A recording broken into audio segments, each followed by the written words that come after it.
Ya, selamat pagi semuanya. Slide saya sudah terlihat. Sudah terlihat. Oke. Selamat pagi semuanya. Perkenalkan, nama saya Lutfi Ahmad. Saya di sini sebagai perwakilan dari desain produk.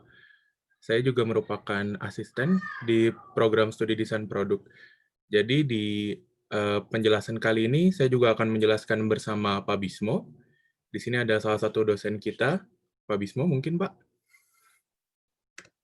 Silakan. Kemudian ada juga perwakilan dari mahasiswa juga dan juga ada dari asisten kami lainnya. Jadi nanti mungkin kalau ditanya jawab, mau nanya juga bisa dijawab dari saya, dari Pak Bismo maupun dari teman mahasiswa dan lainnya ya. Oke, mungkin saya mulai aja dulu terkait program studi dan produk itu sendiri. Ya, ini penjelasan dasarnya ya. Industrial Design Strategic Problem Solving, process drives innovation, build business success, and leads better quality of life through innovation product, systems, services, and experiences. Jadi pada dasarnya itu, desainer produk itu adalah bagaimana kita memanusiakan manusia. Mungkin sebagai gambaran mudahnya yang paling bisa terlihat ya, yang paling bisa kita rasakan, contohnya di handle pintu rumah kalian. Tanpa kalian tahu handle pintu itu gimana cara bukanya, tapi kalian itu bisa tahu gimana sih cara bukanya. Didorong, ditekan, atau digeser gitu tanpa perlu ada tulisan push atau ada tulisan pull. Nah, itu salah satu penerapan desain produk dalam kehidupan sehari-hari. Lalu sedikit menilik juga terkait sejarah dari desain produk di Indonesia. Jadi pada tahun 1972, Studio Desain Produk pertama kali didirikan. Dengan tahun 96 itu terdaftar sebagai anggota International Council of Society of Industrial Design. Di tahun 98 menjadi Departemen Desain Produk. Di tahun 99 terlibat dalam penyusunan Undang-Undang Desain Industri di Indonesia. Dan 2004 terakreditasi A oleh Ban PT, di mana seiring berkembangnya keilmuan dari desain produk itu sendiri, hal tersebut juga mempengaruhi komposisi dari mahasiswa dari desain produk. Yang semula mungkin ketika mengenal desain produk itu banyaknya laki-laki, tapi seiring berkembangnya keilmuan desain produk, sekarang komposisi mahasiswa kita itu 60-40. 60 perempuan, 40 laki-laki. Lalu kemudian terkait Tridharma perguruan tinggi, yaitu pendidikan dan pengajaran, penelitian dan pengembangan, serta pengabdian masyarakat. Ini akan coba saya utarakan satu persatu ya. Pertama terkait pendidikan dan pengajaran. Kurikulum di desain produk itu seperti apa sih? Nah, jadi ini akan coba saya jelaskan dari masing-masing tahunnya dulu.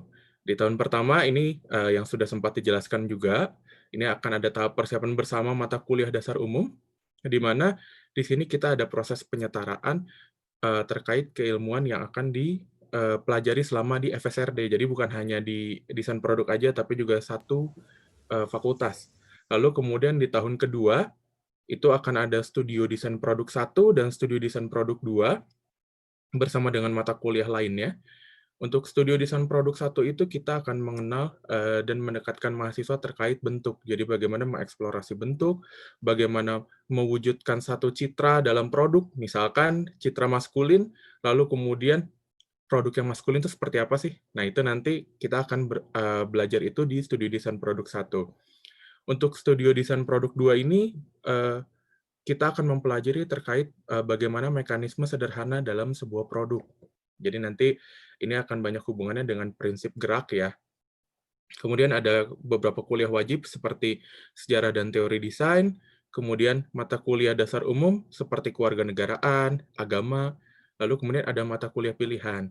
Nah, mata kuliah pilihan ini sebetulnya sudah mulai kalian bisa ambil di tahun kedua, tahun ketiga, dan tahun keempat, baik dari prodi desain produk itu sendiri maupun dari prodi-prodi lain yang dibuka di seluruh ITB. Lalu kemudian di tahun ketiga, ada studio desain produk 3 dan juga studio desain produk 4.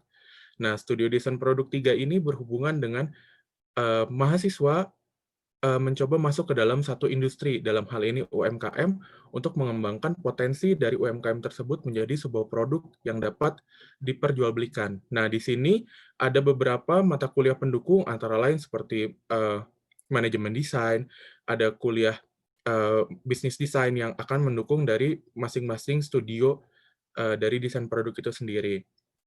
Lalu kemudian ada studio desain produk 4. Nah, desain produk 4 ini hubungannya dengan komunitas.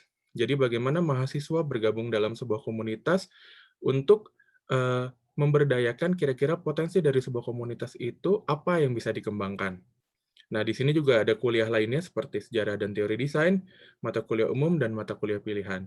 Lalu di tahun terakhir, di tahun keempat ini, mahasiswa akan masuk ke studio desain produk 5, yang hubungannya dengan lintas keilmuan. Lintas keilmuan ini jadi ilmu-ilmu yang beririsan dengan desain produk, dengan tetap eh, mendahulukan si manusianya itu sendiri. Jadi bagaimana Studio 5 ini bekerja antara lintas ilmu disiplin, baik di ITB maupun di luar ITB, yang beririsan dengan program studi desain produk. Lalu kemudian di semester selanjutnya, di semester 8, mahasiswa akan masuk ke tahap pratugas akhir, di semester 7, pratugas akhir, dan di semester 8 itu akan masuk ke tugas akhir. Lalu untuk penelitian dan pengembangannya. Nah, ada beberapa fokus yang ada di desain produk ITB ini. Yang pertama yaitu produk berbasis gaya hidup dan budaya, kemudian kewirausahaan dan manajemen produk, ergonomi dan faktor manusia, kemudian produk berbasis teknologi, lalu ada produk lingkungan binaan, dan ada produk dan perilaku konsumen. Nah, 6 poin ini ada semua dalam satu kurikulum desain produk di ITB. Lalu kemudian kita coba mengenal sedikit terkait lab-lab yang ada di desain produk ya. Jadi yang pertama itu ada lab ergonomi, ada lab kerja desain produk, ada laboratorium pemodelan digital, dan yang terakhir ada laboratorium etnografi desain. Ini akan coba saya jabarkan satu persatu. Yang pertama ini ada laboratorium ergonomi. Ini laboratorium yang mempelajari tentang fisik dan indera, bagaimana berinteraksi dengan produk. Lalu kemudian untuk fasilitasnya sendiri ada video motion capture, ada eye motion tracking, ada human cat, lalu kemudian ada elektrokardiografi, ada antropometer, kemudian ada laser cut. Nah, jadi kalau misalkan kita melihat pada foto ini adalah bagaimana pemanfaatan motion capture dan eye motion tracking pada lab atau chamber yang biasa kita sebut di laboratorium ergonomi. Untuk risetnya sendiri, itu ada pengembangan riset dengan LG Home Theater, kemudian ada dengan Indofikers Mobile Workstation, seperti pada gambar pada slide ini. Lalu kemudian, nah ini laboratorium favoritnya anak-anak desain produk, ada laboratorium kerja desain produk, jadi laboratorium yang mendukung proses pembuatan model dan prototype, di mana fasilitasnya ini ada cut-off machine, grinder machine, press drill, ada portable router, ada circular saw, ada power planner, finishing tools, arc welding, dan sebagainya. Ini kalau anak-anak DP, biasanya nyebutnya sebagai bengkel ya, yang mana sebetulnya ini adalah laboratorium kerja desain produk yang biasanya di tiap semester atau di akhir semester itu selalu ramai karena mahasiswa itu menggunakan alat-alat di sini untuk keperluan pemenuhan tugas akhir mereka atau tugas besar mereka di tiap studionya. Kemudian antara lain untuk aktivitas penelitiannya, ini adalah salah satu contoh pengembangan desain alat musik dengan metode material rotan laminasi yang dilakukan oleh dua dosen kami, yaitu Bapak Andar dan Ibu Merina. Lalu kemudian yang ketiga ada laboratorium pemodelan digital, yaitu laboratorium yang mendukung kegiatan perancangan dan evaluasi produk digital melalui perangkat lunak berbasis CAD sebelum memasuki tahap pembuatan prototype. Fasilitasnya ada computer workstation, 3D printer, 3D scanner, virtual reality system, driver performance analysis. Nah, ini kalau misalkan beberapa tahun terakhir itu kalian sempat dengar ada printer 3D gitu. Nah, ini salah satu alat yang ada di laboratorium pemodelan digital kami. Jadi bagaimana membuat model berskala terlebih dahulu sebelum masuk ke tahap prototyping, sehingga tahu evaluasi dari sebuah produk sebelum produk tersebut diproduksi. Lalu ini kerjasamanya, yaitu untuk aktivitas riset yang dilakukan, kerjasama lokakarya desain dengan Musashino Art University. Seperti pada gambar, ini ada dom dengan ukuran 1:1, yang pada saat itu bekerja sama dengan profesor dari Musashino Art University, Profesor Taka Akibando. Sebelum pembuatan dom tersebut, kita buat dulu dalam model berskala, sehingga dari hasil evaluasi tersebut bisa diketahui kekuatan serta struktur dari dom itu sendiri. Lalu kemudian ada lab etnografi desain, di mana lab etnografi desain ini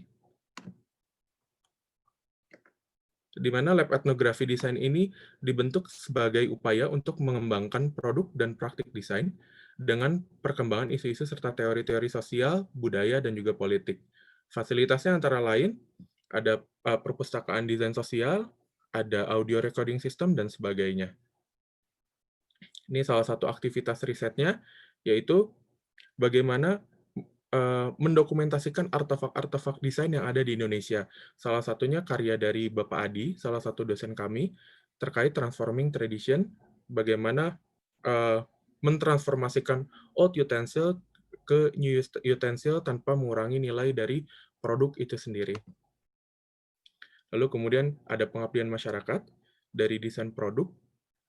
Nah, pengabdian masyarakat ini juga sebetulnya ada beberapa yang ada publikasinya, nanti kalian bisa lihat di YouTube.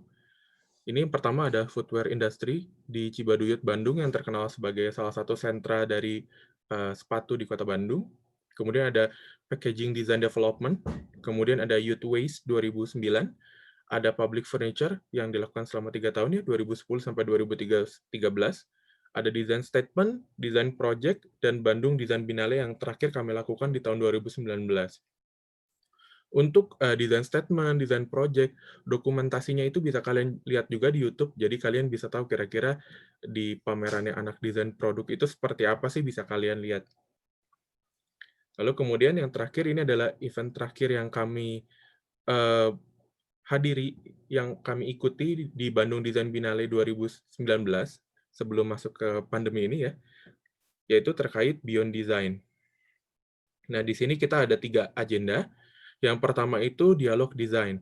Nah, dialog desain ini dibuat oleh Lab Etnografi Desain Produk, bekerja sama dengan British Council Indonesia, menghadirkan beberapa alumni kami yang bergerak di bidang profesional dalam hal yang tetap menjunjung tinggi ilmu-ilmu dari desain produk itu sendiri. Lalu kemudian kita ada, yang kedua ada open lab. Di sini kita membuka open lab untuk halayak umum, di mana mereka bisa merasakan dan mencoba mengikuti aktivitas di dalam lab itu sendiri.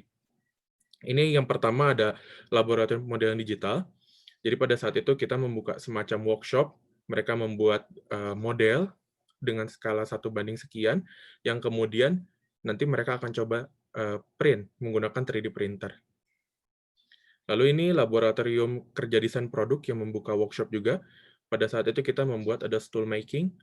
Ya, jadi mereka mendesain dulu stoolnya dalam waktu 1 hari ya. Kemudian kita langsung eksekusi untuk pembuatan stoolnya. Jadi mereka punya experience untuk membuat stool dengan menggunakan alat-alat dari laboratorium kami.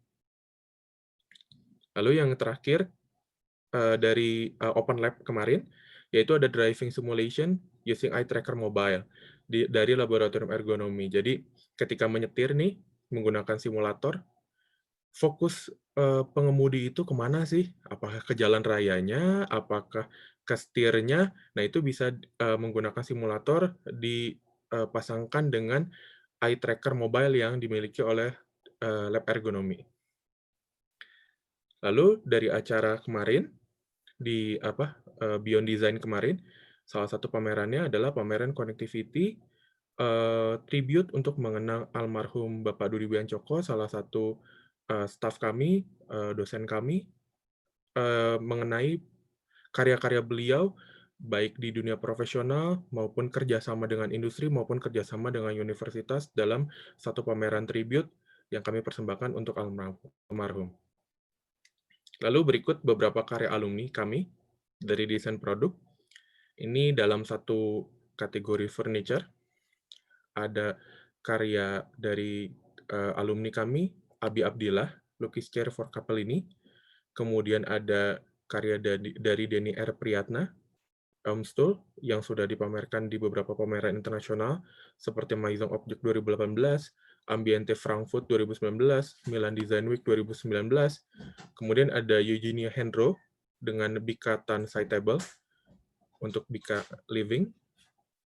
Lalu kemudian ada salah satu desainer alumni kami juga, Bapak Singgih, dengan Magno Radio dan Spedaginya, yang mendapatkan Product of the Year 2019 dari Design Museum London, di mana Spedagi ini juga salah satu sebagai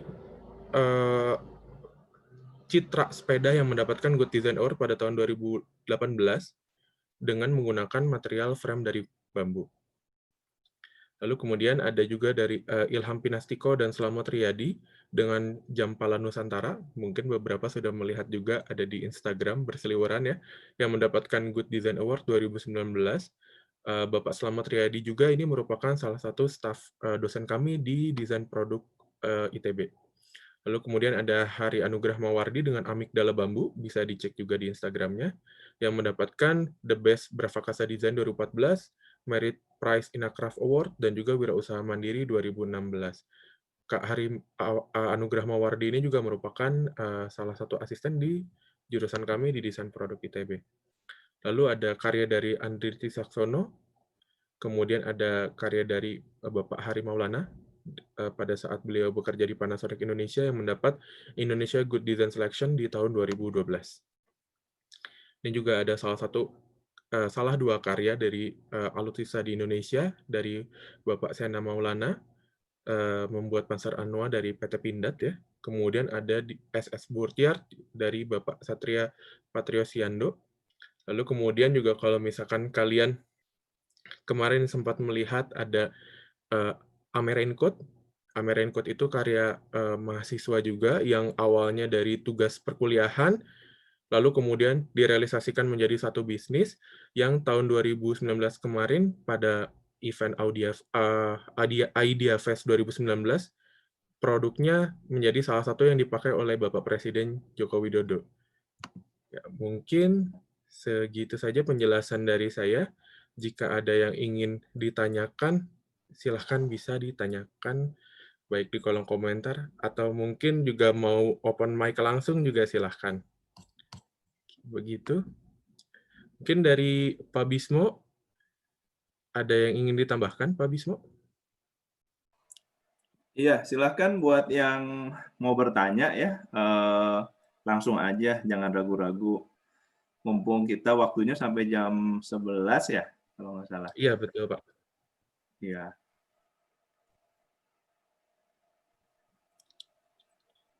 Silakan mungkin yang ingin tahu kira-kira di Semprot ngapain aja, atau pekerjaannya, tugas-tugasnya seperti apa, mungkin juga bisa ditanyakan di sini.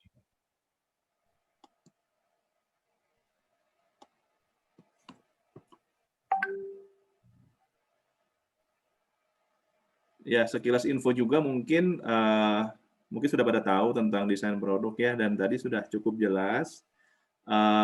Intinya sih kalau desain produk itu produk-produk yang diproduksinya massal. Jadi memakai industri atau mungkin kerajinan, tapi bisa diulang produksinya secara suatu sistematis. Dan itu bedanya ya dengan kriya atau seni. Kalau kriya atau seni kan mungkin hanya beberapa saja ya, diproduksinya limited gitu. Kalau desain produk kita harus memikirkan banyak tentang faktor manusianya ya. Jadi mungkin bagaimana menggunakannya, terus bagaimana kita memeliharanya, sampai mungkin menjual, positioning di pasar, dan juga bagaimana sampai mendaur ulangnya dan sebagainya.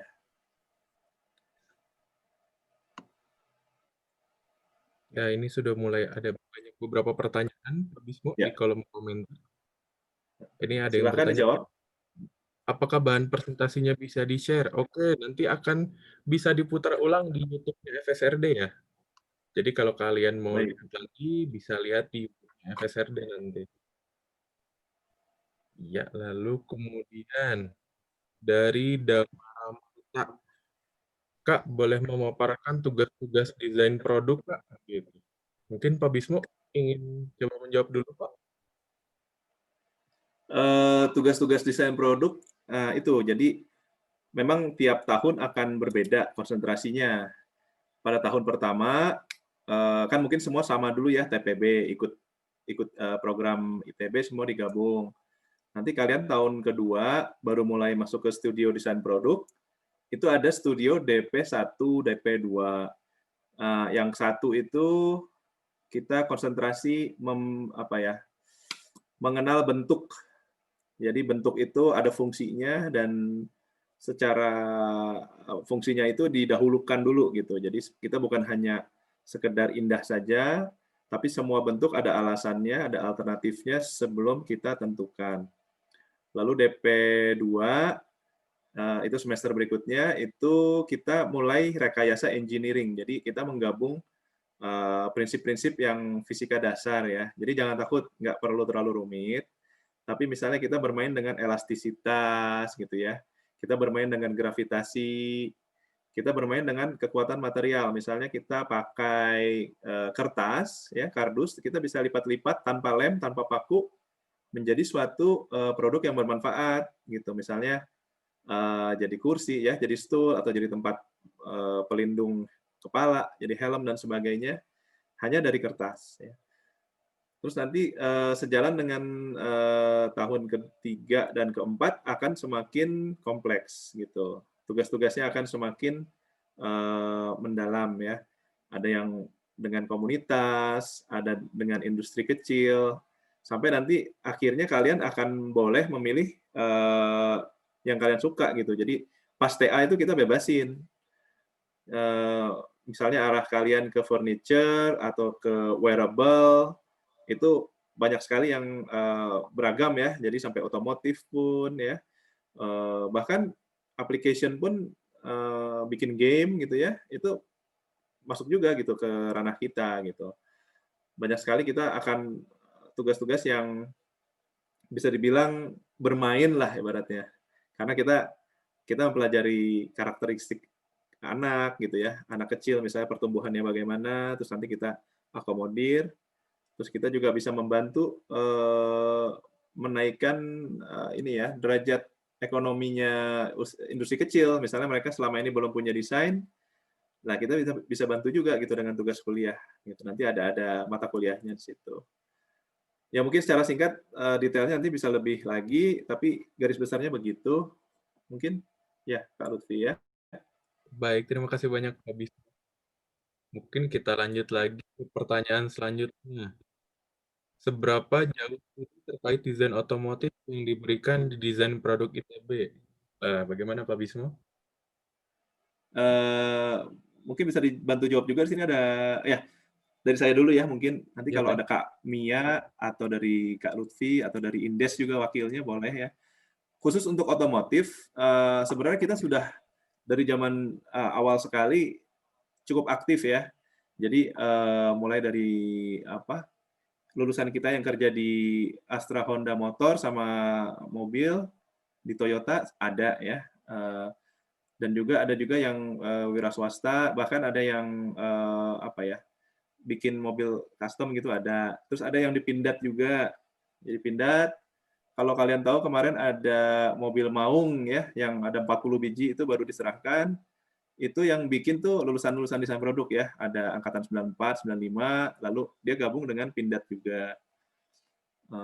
Walaupun dia nggak kerja di ITB, nggak jadi dosen, dia jadi konsultan ya. Ada namanya Pak Prima, terus ada ya beberapa orang lah. Terus kalau dari ITB sendiri yang cukup aktif ada Pak Martinus ya, tahun 2012 sudah kita membuat rame-rame dengan jurusan lain kerjasama bikin mobil listrik. Jadi dan sudah jalan ya prototipe-nya. Itu sejak tahun 2012. Sekarang ada beberapa versi dan ya ini potensi besar ya. Jadi kalau untuk ke depan kan kita sekarang nih ada ketemu itu baru ya, sumber daya alam yang lithium itu. Jadi kalau diprediksikan memang otomotif ini sebenarnya kita kuat nih untuk kita majukan ke depan gitu. Dan ya semoga generasi muda yang sekarang bisa ini ya, bisa berkreasi dengan baik gitu. Mungkin itu, silakan ditambahkan kalau kurang. Baik, saya juga ingin sedikit menambahkan, mungkin karena pertanyaannya seberapa jauh studi yang didapat terkait desain otomotif dari desain produk ITB. Mungkin jawaban saya karena kita berbeda dengan jurusan seperti DKV atau KRIA yang memang memiliki peminatan, jadi mereka ada beberapa peminatan lagi di program studinya, sedangkan kalau di desain produk ini tidak ada. Jadi seluruh bekalnya itu, kemudian seluruh materinya itu, baik yang suka otomotif, maupun sukanya furniture, maupun sukanya misalkan sepatu, itu informasi yang akan didapatkan semuanya sama. Biasanya mereka akan mulai menyukai satu bidang tertentu itu biasanya sudah terlihat nih ketika masuk awal dari desain produk, kecenderungannya ada yang begitu masuk desain produk, udah suka sama otomotif gitu kan. Jadi terlihat betul maka tugas-tugasnya itu akan banyak berhubungan dengan otomotif nantinya. Hal itu juga kita akomodir sehingga nggak menutup kemungkinan ketika mereka saling melihat antar tugas yang berbeda-beda ya, atau mengerjakan otomotif, ada yang mengerjakan furniture, mereka juga punya pandangan secara garis besar terkait desain produk industri di Indonesia ini seperti apa. Jadi tidak ada yang betul-betul spesifik terkait studi otomotif itu sendiri, tapi secara umum untuk keilmuan serta materi yang diberikannya itu akan sama semua dengan teman-teman yang ada di desain produk lainnya. Seperti itu. Ya, mungkin sedikit lagi nambahin, di kuliah yang ada teknik presentasi ya namanya.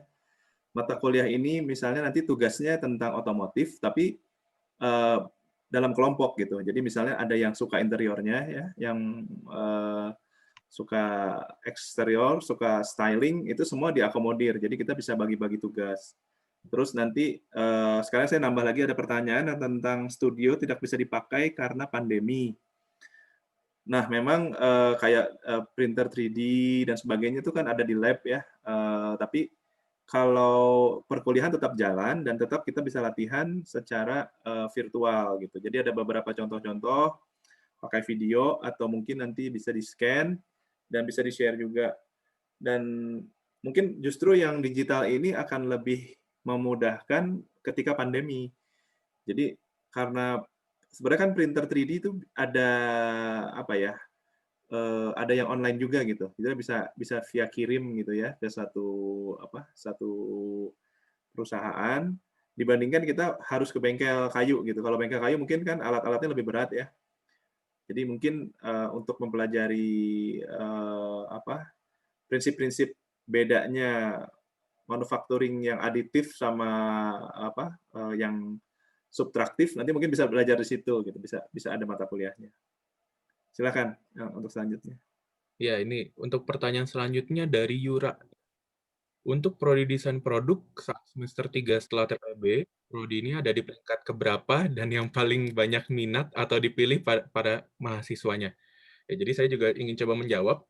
Kembali lagi karena minat dan juga kuota dari tiap tahunnya itu berbeda karena bagaimanapun melihat dari minat dari tiap angkatannya seperti itu. Jadi kuotanya itu pasti juga akan berubah. Seperti pada angkatan saya misalkan contohnya angkatan saya itu 45, tapi makin ke bawah itu angkatannya makin banyak gitu. Lalu kemudian juga ada momen di mana angkatan turun, ada juga naik karena kembali lagi bagaimana dari minat dari angkatan itu sendiri.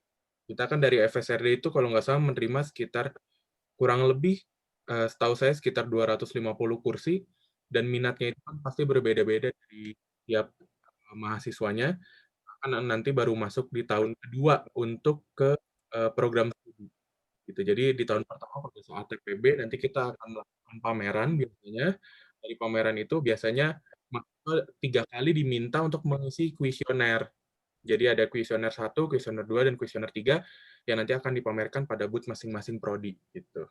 Seperti itu mungkin. Lalu kemudian pertanyaan selanjutnya dari Naufal. Dari Mirza dulu. Kalau untuk DP peminatnya apa terbilang banyak? Kembali lagi dari minat untuk tiap tahun ya, karena tiap tahun peminatnya itu berbeda-beda. Tapi sejauh ini untuk mahasiswa dari desain produk semakin tahun kursinya semakin bertambah. Kita lanjut lagi dari Naufal. Kak, saya lihat untuk FSRD tidak ada program internasional. Apakah ada rencana untuk internasional program, terutama untuk program studi desain produk? Ya, mungkin Pak Bismo mau menjawab, Pak? Di sini terlihat ada Ibu Tita juga ya, ada dosen kita yang sangat aktif, banyak sekali berkegiatan di luar negeri nih. Ibu Tita, apakah aktif? Nyala nggak ini? Bisa dengar? Halo, Nah, ini. pagi. Halo, selamat pagi Silakan, Bu Bu Tita. Tita. Gimana pertanyaannya tadi? Sorry. Saya ulang ya, Bu. Ya, untuk program studi desain produk, apakah berencana untuk melakukan internasional program? Oh, oke. International program ini bentuknya bisa macam-macam kan ya. Ada yang exchange students, ada yang kita mendatangkan dosen dari luar, dan yang banyak sih kansnya adalah karena sebenarnya dosen desain produk ini nggak cuma di kampus aja. Jadi nggak cuma saya, tapi yang lain juga biasanya punya koneksi ke luar. Jadi bentuknya bisa macam-macam, kompetisi dan sebagainya. Kita perlu tahu juga mungkin Bandung ini itu kan kota desainnya UNESCO. Jadi kita bergabung dengan UNESCO Creative Cities Network sejak 2015. Dari situ sudah banyak sekali sebenarnya kesempatan yang bisa kita ambil untuk berjejaring dengan luar negeri. Jadi nanti bentuknya seperti apa, silakan nanti dilihat dari portfolionya desain produk. Mungkin gitu ya Pak Bismo dan Kak Lutfi. Ya, terima kasih. Semoga menjawab. Ya, Ya. betul. Jadi Ibu Tita ini aktif sekali dan menjadi ketua BCCF ya. Mungkin kalian bisa lihat juga nanti Instagramnya, kegiatan-kegiatannya. Dan ini dekat sekali dengan kegiatan desain produk. Silakan. Ya, mungkin sebagai gambaran juga, kalau untuk kegiatan yang setiap tahunnya biasa kita lakukan untuk international program, kita ada kerjasama dengan Musashino Art University yang sudah berjalan selama kurang lebih tahun ini tahun ke-11. Ya, jadi itu salah satu kegiatan rutin yang tiap tahun biasanya kita laksanakan untuk program internasional. Seperti itu mungkin. Baik, kita lanjutkan lagi terkait ini dari Mirza. Kak, untuk produk peminatnya apa terbilang banyak? Tadi sudah terjawab ya. Lalu kemudian dari Ramadan Mahfuz. Kak, mata kuliah peminatan di desain produk itu apa saja? Mungkin ada yang ingin menjawab? Bapak, Ibu, atau Kakak? Di sini mungkin ada Ibu Mia juga. Silakan kalau mau menjawab. Gimana kalau Pertanyaannya, Kak, mata kuliah peminatan desain produk itu apa saja? mata kuliah Pak Bismo kali ini yang cocok? Ya, jadi mungkin ya seperti tadi dijelaskan di presentasi bahwa kita tidak ada peminatan yang spesifik gitu ya. Jadi semua itu sama. Namun nanti ketika TA, pra-TA dan TA itu biasanya masing-masing sudah punya arah sendiri gitu, udah punya arah studi yang diminati. Dan itu didukung oleh lab-lab yang ada 4 ya. Jadi kita semua sebenarnya kemanapun minat kalian, yang penting ilmu dasarnya sudah ada dulu desain produk. Mungkin nanti kalian bisa lebih spesifik di S2 dan di S3 gitu. Jadi sekali lagi untuk peminatan desain produk itu masih general, ya semuanya masih satu. Misal otomotif, furniture, tradisi dan sebagainya itu berbentuk tugas gitu. Jadi mungkin nanti penilaiannya tetap sama begitu. Ya, terima kasih Aku banyak. mau nambahin. Silakan. Nah, boleh. Silakan kami ya. Halo semuanya, saya Mia, alumni desain produk tahun 2006. Kedengeran nggak sih suaranya? Kayak di. Terdengar. Pokoknya. Nah, saya sekarang asisten dosen juga di desain produk. Jadi kalau misalnya soal peminatan, sebenarnya di DP itu luas banget.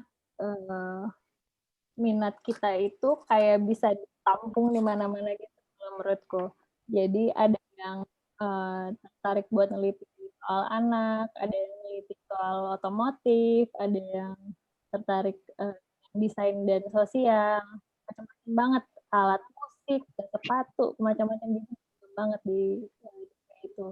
Nah, yang diajarin di DP ini selama aku di DP jadi mahasiswa, dasar-dasar dari semuanya, cara kita berpikir, cara kita membuat produk, cara kita mencari keunggulan material, macam-macam banget. Jadi dengan dasar-dasar ini tuh nantinya kita bakal bisa memfokuskan diri gitu. Kalau sukanya ke sini nih, sepatu oke, nanti sepatunya lebih banyak. Sepatunya ke arah mana nih? Ke arah membantu pengrajin atau ke arah material, macam-macam banget. Jadi nantinya tuh kita bisa milih sendiri sebenarnya. Fokus kita kemana? TA itu kemana? Selama memang ada minat dan ketertarikan itu bisa banget di DP menurut aku. Makasih kalau Lutfi. Ya, terima kasih banyak. Oke, kita lanjut lagi ke pertanyaan. Kak, boleh tolong dijelasin satu kriteria portofolio yang jenis portofolio yang dikirim apakah? Oke, sorry pertanyaannya kepotong. Kak, boleh nanya ya berdasarkan pengalaman Kak, satu kriteria portofolio yang baik yang bisa memenuhi persyaratan masuk FSRD. Lalu kedua, untuk portofolio gambar yang mesti disubmit ada berapa ya, Kak? Oke, untuk persyaratan seperti ini, untuk masuk ke FSRD, itu kalian bisa buka ke PMB. Jadi nanti kalian masuk ke booth-nya PMB, penerimaan mahasiswa baru, di situ kalian bisa dapat persyaratan-persyaratannya. Sudah lengkap ada di sana, nanti kalian bisa akses ya. Lalu kemudian, saya Yura mau bertanya, kan FSRD ITB sendiri berada di jalur Soshum saat pendaftaran. Tapi di prodi desain produk ini akan dipelajari fisika dasar yang pelajarannya berada di Saintek. Nah, apakah sering atau pernah ada kesulitan dari beberapa mahasiswa dalam pembelajarannya? Ya, mungkin Pak Bismo mau menjawab, Pak. Oke. Memang desain produk itu seperti jembatan ya. Dia di antara seni gitu yang artistik sama yang fungsi. Nah, jangan takut. Jadi semua yang hitungan-hitungan fisika atau hitungan-hitungan matematis itu kita tidak perlu terlalu dalam. Jadi itu sesuai kebutuhan. Jadi kita sebenarnya lebih ke faktor manusianya. Jadi misalnya kita butuh pegas gitu ya, kita harus tahu aja pegas yang dipakai yang apa, yang ditarik atau yang ditekan. Terus nanti spesifikasinya sebagaimana ya kita pakai eksperimen gitu. Jadi kita nggak harus menghitung terlalu detail, pakai rumus-rumus, tapi lebih ke action-nya gitu. Jadi sebenarnya kalau di desain produk ada dua nanti, ada design thinking sama design action. Nah itu yang jadi dasarnya. Jadi sosial, hubungan kita dengan komunitas, hubungan kita dengan user, nanti teknologinya mengikuti itu gitu ya. Jadi nanti kita tidak akan menilai, misalnya kalian tidak bisa menghitung rumus tertentu, ya nggak apa-apa gitu, nggak jadi problem gitu. Selama kalian ada alasan yang tepat lah untuk memilih material tertentu gitu atau mekanisme tertentu. Begitu. Ya, terima kasih banyak Pak Bismo. Kita lanjut lagi ke pertanyaan selanjutnya. Kak, untuk karya bebas, lebih baik berkaitan dengan prodinya. Contoh, kalau DKV dapat mensubmit seperti poster, kalau berkaitan dengan desain produk, biasa mensubmitnya apa ya, Kak? Ya, mungkin saya coba jawab juga. Untuk submission portofolio itu sesuai dengan persyaratan dari yang diajukan di websitenya PMB aja ya. Jadi tidak ada kecenderungan manapun karena balik lagi ketika masuk ke program studi ke Fakultas Seni Rupa dan Desain, kalau untuk desain produk karena ada yang di Cirebon dan di Jatinangor, Jadi semuanya pasti akan masuk FSRD Jalan Ganesha, di mana di situ kita akan melalui tahap persiapan bersama dulu selama 1 tahun. Ya, jadi tahap persiapan bersama selama 1 tahun itu, lalu kemudian kalian yang tadi sudah saya sebutkan akan mendapati 3 kali survei untuk jurusan, lalu kemudian baru di akhir pada saat pameran di tahun kedua baru kalian akan masuk prodi yang sudah kalian isi pada saat survei pengisian program studi tersebut. Jadi tidak ada kecenderungan sebetulnya ya untuk mensubmit harus yang seperti apa untuk didesain produk, itu tidak ada. Lalu pertanyaan dari Valencia Putri, prospek kerja desain produk. Nah, terkait prospek kerja, sebetulnya kalian bisa buka dari Instagramnya FSRD ITB.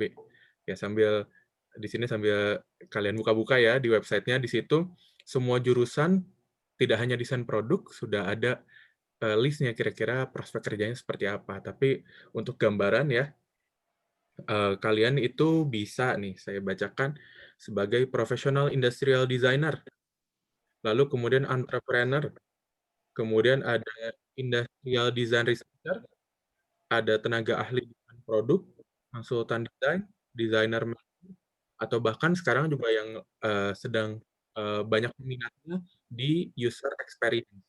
Jadi user experience ini salah satu yang sekarang sedang banyak diminati oleh alumni-alumninya di produk yang berhubungan dengan mendesain kebiasaan manusia di tatanan ruang interface gitu. Jadi dalam satu interface, misalkan kalian buka Gojek, ketika kalian buka interface itu kalian akan diarahkan ke apa sih? Nah itu kebiasaan tersebut yang ada pada interface itu yang menjadi satu fokus yang jadi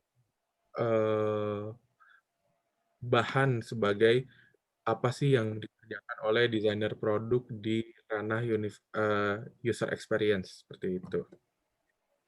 Lalu kemudian, tadi dari Juan sudah dijawab ya. Lah, ini dari Natali. Hai Kak, mau tanya di desain produk itu proyek-proyeknya tidak bisa memilih fokus furniture saja ya Kak? Gitu. Mungkin ada yang mau menjawab, Pak Bismo?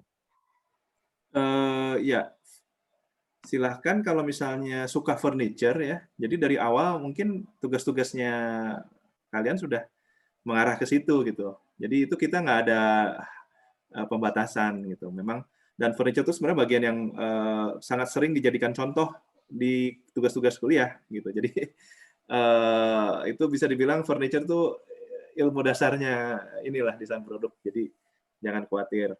Terus mungkin yang lebih canggih malah nanti kita mempelajari seperti tadi yang lagi hot sekarang itu UX-nya gitu. Jadi furniture apa yang cocok gitu untuk dikembangkan kalian dan kalian bisa inovasi di situ, bisa membuat suatu hal yang baru. Lalu juga kita ada apa ya?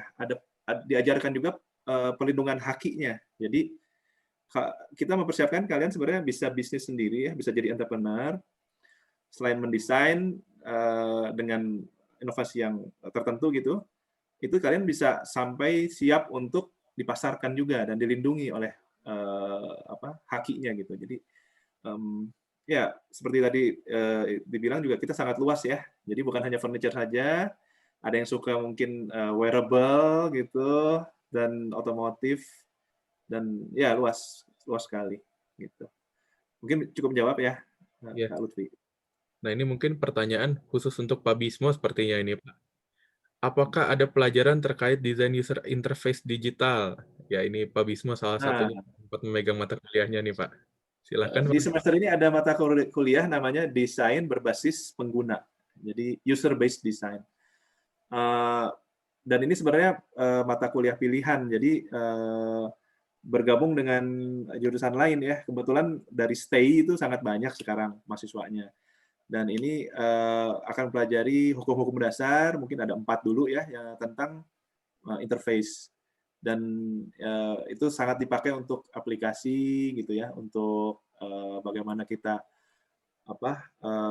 user friendly dan persaingannya kan sekarang ketat ya di banyak application. Nah, application mana yang kalian pilih gitu. Nah, itu kalian pelajari di situ. Terima kasih banyak. Iya, mungkin itu dulu mungkin nanti kalau mau lebih dalam bisa lihat lagi ke mata kuliahnya di kurikulumnya. Iya, ini kita lanjut. Ada Silakan. pertanyaan dari Naufal. Untuk tes mandiri apa saja yang diujikan? Ya. Mohon maaf Naufal, untuk mandiri semua syaratnya bisa langsung datang ke virtual bootnya PMB, penerimaan mahasiswa. Nanti di situ sudah ada penjelasan lebih lengkapnya saja yang harus dipersiapkan. Seperti itu, Naufal. Oke, baik. Kemudian ada dari Muhammad Safero. Kak, izin bertanya, bila nanti mengambil minat desain produk otomotif, apakah akan belajar tentang mesin? Bila belajar, apakah akan belajar dari dasar? Ya, mungkin dijawab oleh Pak Bismo. Oh, ya mungkin. Ya. Ya, saya coba jawab sedikit, mungkin nanti ditambahkan juga oleh yang lain, mungkin ada wakil-wakil dosen dan mungkin dari Indes juga ya. Tentang mesin, jadi kita nggak wajib ya. Tapi kan kalau minat mahasiswa kan selalu berbeda-beda ya. Seperti saya tuh angkatan lama, saya pada masa angkatan saya tuh memang mahasiswanya mungkin banyak yang suka ngoprek gitu ya, suka hobinya memang mungkin otomotif juga. Selain di kuliah dia mungkin sambil ngebangun motor, bangun mobil dan sebagainya. Tapi itu nggak wajib gitu. Jadi itu minatnya masing-masing. Ada yang mau mendalami mesin, tentunya nggak dilarang gitu ya. Bahkan itu suatu nilai plus juga gitu. Nah, buat yang apa tidak mau juga nggak apa-apa. Jadi mungkin nggak harus dari dasar lagi gitu. Tapi minimal yang kita pelajari nanti ada sesuai ini ya, sesuai kurikulum ya. Jadi yang faktor manusianya. Jadi nanti ada antropometri, ada ergonominya, bagaimana kita membuat kalau mendesain mobil kan ada ukuran-ukuran yang jadi standar gitu ya. Itu akan kita pelajari. Terus nanti ada bagaimana kita user experience-nya, bagaimana menyusun dashboard ya dan sebagainya, itu juga nanti itu ada ilmu dasarnya gitu. Jadi kalau kalian memang ada beberapa yang ingin jadi desainer mobil, ingin kerja di industri otomotif, nah ini salah satu potensi ya di desain produk. Demikian mungkin. Silakan ditambahkan. Ya, mungkin dari Kamia ada yang ingin ditambahkan, Kamia? Tentang otomotif ya? Ya, betul. Balik lagi tadi kata Mbak Bismo, kalau misalnya minatnya ke otomotif emang paling bagus dari awal. Biasanya yang kelihatan sih mahasiswa yang minatnya ke otomotif, tugas-tugasnya tuh nyerempet ya. Ya, betul. Jadi nanti akan berkembang dengan sendiri. Jadi jangan takut sih. Bukan plek-plek belajar soal, tapi otomotif itu kan luas banget. Bukan hanya mesin aja, tapi tadi balik lagi ada ergonomi, ada sosialnya juga, ada macam-macam deh. Jadi pikirannya nggak boleh dipatak-patakin dulu. Soalnya ini luas banget. Otomotif bisa ngaruhnya ke sosial, ngaruhnya ke macam-macam banget. Gitu.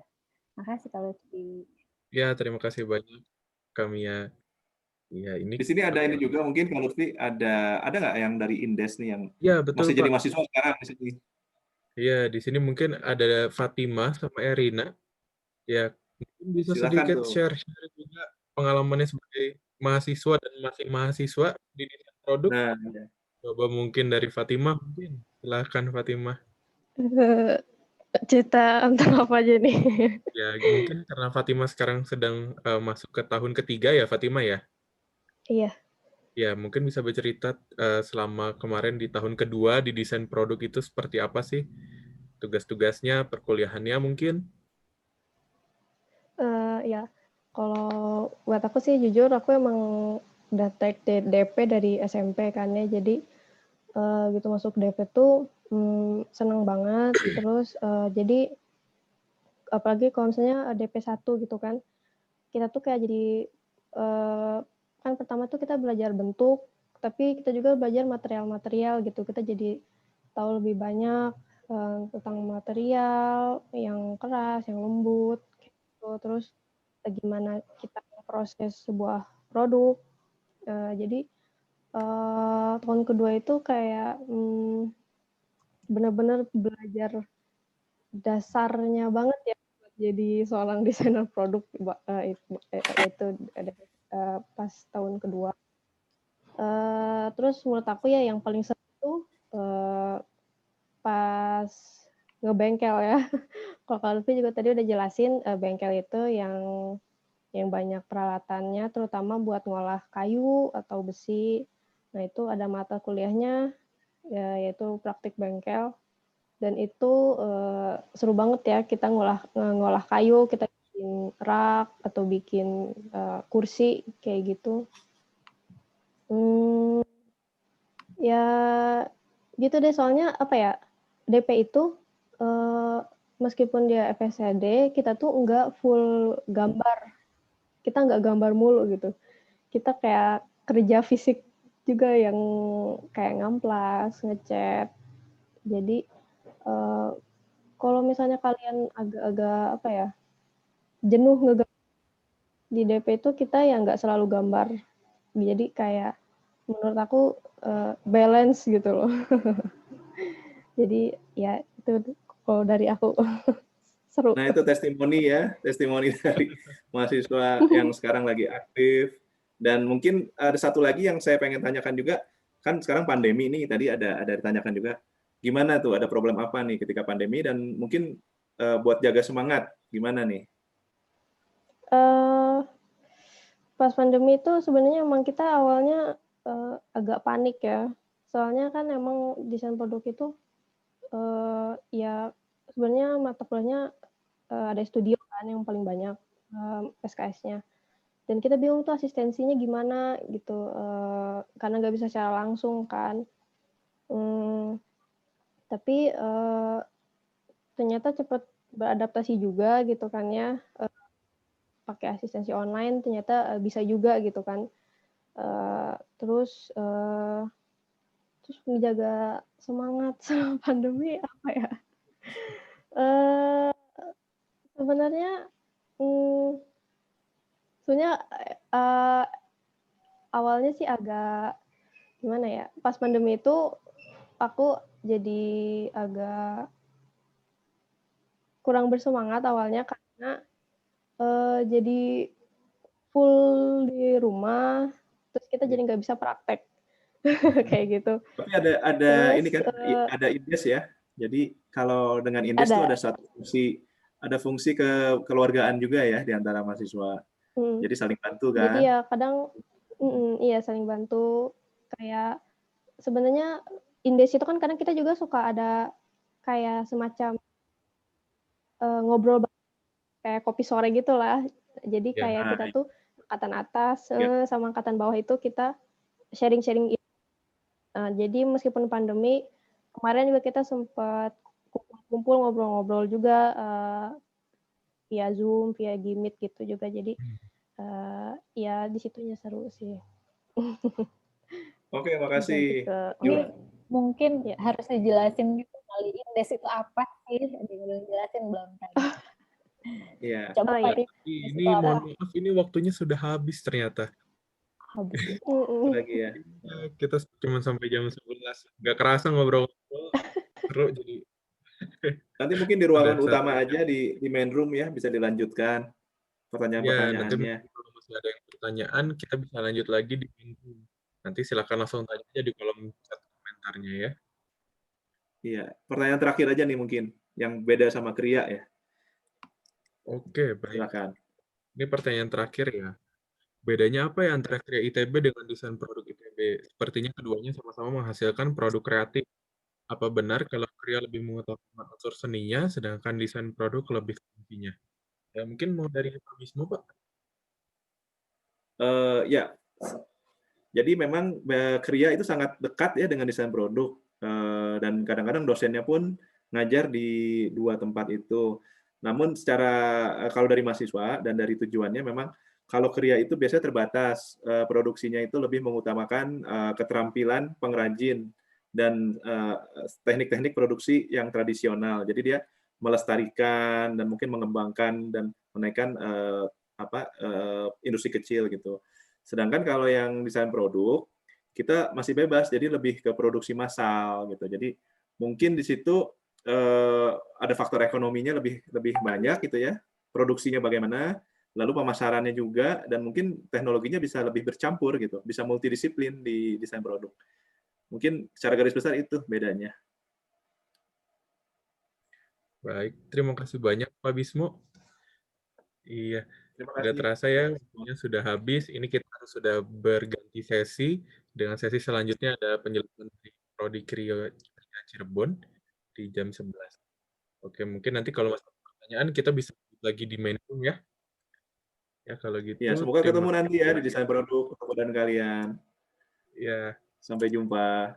sampai jumpa. Terima kasih banyak semuanya.